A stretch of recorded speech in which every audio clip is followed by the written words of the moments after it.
Good morning student.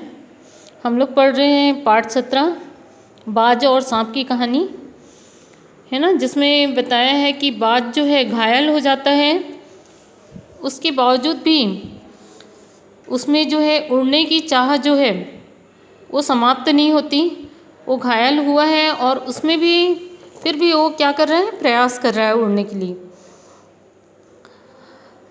तो यहाँ पे सांप जो है उससे कहता है कि तुम जो हो फिर से कोशिश कर सकते हो उड़ने की। बाज में एक नई आशा जागती है और वह जो है दुगने उत्साह के साथ अपने घायल शरीर को घसीटता हुआ चट्टान के किनारे तक खींच लाता है। खुले आकाश को देखकर उसकी आंखें जो हैं चमक उठती हैं। उसने एक गहरी जो है लंबी सांस ली और अपने पंख फैलाकर हवा में कूद पड़ा, किंतु उसके टूटे पंखों में इतनी शक्ति नहीं थी कि उसके शरीर का बोझ संभाल सके और वह पत्थर सा उसका शरीर जो है लुढ़कता हुआ नदी में जा गिरा और एक लहर ने उठाकर उसके पंखों पर जमे खून को धो दिया, उसके थके मांदे शरीर को सफ़ेद फेन से ढक दिया, फिर अपनी गोद में समेटकर उसे अपने साथ सागर की ओर ले चली। यहाँ तक मैंने आप लोगों को समझा दिया था। आगे है, लहरें चट्टानों पर सिर जो है धुनने लगी।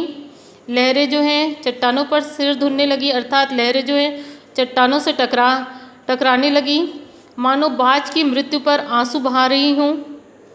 बार बार लहरें जो है इस तरीके से चट्टानों पर सिर धुनना यानी सिर पटकना, ऐसे लहरें जो हैं चट्टानों पर इस तरीके से सिर धुनने लगी जैसे लग रहा था कि वो बाज की मृत्यु पर उन्हें बहुत दुख है और वो रो रही हैं।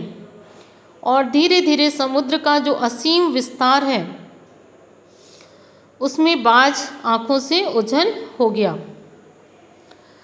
अब है, बाज अब दिखाई नहीं देता। चट्टान की खोखल में बैठा हुआ सांप,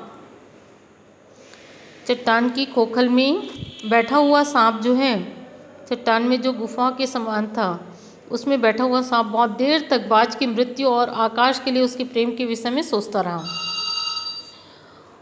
और जो है आकाश की असीम शून्यता में क्या ऐसा आकर्षण छिपा है जिसके लिए बाज ने अपने प्राण गंवा दिए, है ना।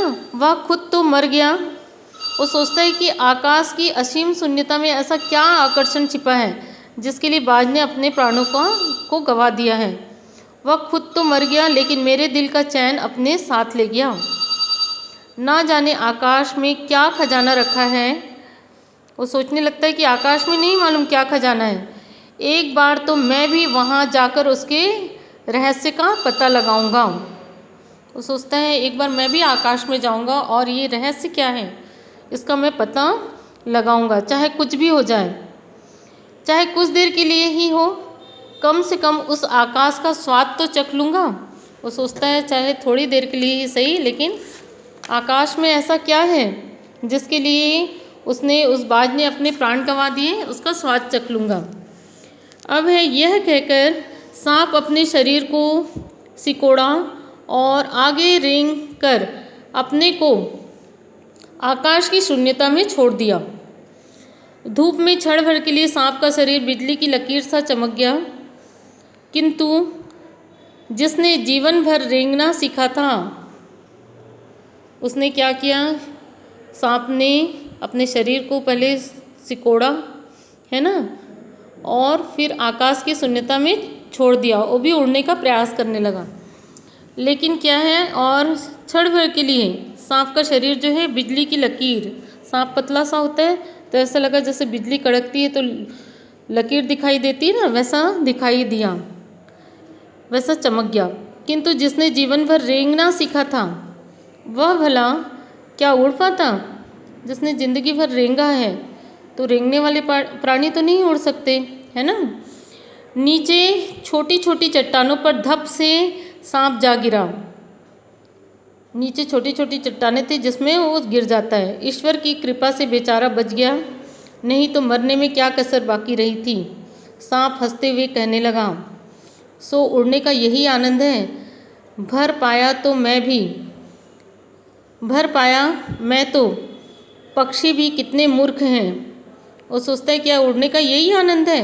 अब वो बोल रहा है पक्षी कितने मूर्ख हैं, धरती के सुख से अनजान रहकर आकाश की ऊंचाइयों को नापना चाहते हैं, है ना। किंतु अब मैंने जान लिया है कि आकाश में कुछ नहीं रखा। वो बोलता है कि मैंने जान लिया है कि आकाश में कुछ नहीं रखा, केवल ढेर सी रोशनी के सिवा वहाँ कुछ भी नहीं। शरीर को संभालने के लिए कोई स्थान नहीं, कोई सहारा नहीं। फिर वे पक्षी किस बूते पर इतनी डींगे हाँकते हैं, किस लिए धरती के प्राणियों को इतना छोटा समझते हैं। अब मैं कभी धोखा नहीं खाऊंगा। मैंने आकाश को देख लिया और खूब देख लिया। बाज तो बड़ी बड़ी बातें बनाता था, आकाश के गुण गाते थकता नहीं था। उसकी बातों में आकर मैं आकाश में कूदा था। ईश्वर भला करे मरते मरते बच गया। अब वो सोच रहा है कि क्या फ़ायदा, मैं बाज की बातों में आकर मैं भी आकाश का मज़ा छकने के लिए कूद पड़ा, है ना, उड़ने की कोशिश करी, लेकिन भगवान ने मुझे बचा लिया और अब तो मेरी यह बात और भी पक्की हो गई। कहता है कि अपनी खोखल से बड़ा सुख और कहीं नहीं है। धरती पर रेंग लेता हूँ, बोलता है धरती पर रेंग लेता हूँ, मेरे लिए वह बहुत कुछ है। मुझे आकाश की स्वच्छंदता से क्या लेना देना। ना वहाँ छत है और ना दीवार है, ना रेंगने के लिए ज़मीन है। मेरा तो सिर चकराने लगता है, दिल काँप जाता है। अपने प्राणों को खतरे में डालना कहाँ की चतुराई है। बोलता है अपने प्राणों को खतरे में डालना कहाँ की चतुराई है। क्यों? क्योंकि मुझे आकाश की स्वच्छंदता से, स्वतंत्रता से मुझे कोई लेना देना नहीं है। अब है सांप ये सोचता है कि बाज कितना अभागा था जिसने आकाश की आज़ादी को प्राप्त करने के लिए अपने प्राणों की बाजी लगा दी। वो जो है बाज को अभागा समझता है। किंतु कुछ देर बाद सांप के आश्चर्य का ठिकाना नहीं रहा। उसने सुना चट्टानों के नीचे से एक मधुर रहस्यमय गीत की आवाज़ उठ रही है। पहले उसे अपने कानों पर विश्वास नहीं हुआ, किंतु कुछ देर बाद गीत के स्वर अधिक साफ सुनाई देने लगे। थोड़ी देर बाद वो सुनता है कि उसकी आवाज़ जो है किस तरीके से दिखाई दे रही है। वह अपनी गुफा से बाहर आया और चट्टान से नीचे झांकने लगा। सूरज की सुनहरी किरणों में समुद्र का नीला जल जो है झिलमिला रहा था। चट्टानों को भिगोती हुई समुद्र की लहरों के गीत के स्वर फूट रहे थे, है ना। लहरों का यह गीत दूर दूर तक गूंज रहा था। सांप ने सुना लहरें मधुर स्वर में गा रही थीं। सांप ये सुनता है कि लहरें बहुत मधुर स्वर में गा रही हैं। वो खुश होता है। हमारा यह गीत उन साहसी लोगों के लिए है जो अपने प्राणों को हथेली पर रखे हुए घूमते हैं। तो लहरें इसलिए गीत गा रही थी कि उन वीरों के लिए, उन साहसी लोगों के लिए जो अपने प्राणों को अपनी हथेली पर रखकर घूमते हैं, उन्हें अपनी जान की परवाह नहीं रहती। चतुर वही है जो प्राणों की बाजी लगाकर जिंदगी की हर खतरे व बहादुरी से सामना करे। अब है यहाँ पे चतुर किसे कहा गया? वही प्राणी है जो बाजी लगाकर जिंदगी के हर खतरे और बहादुरी से सामना करे। ओ निडरबाज, शत्रुओं से लड़ते हुए तुमने अपना कीमती रक्त बहाया है, पर वह समय दूर नहीं जब तुम्हारे खून की एक एक बूंद जो है जिंदगी के अंधेरे में प्रकाश फैलाएगी।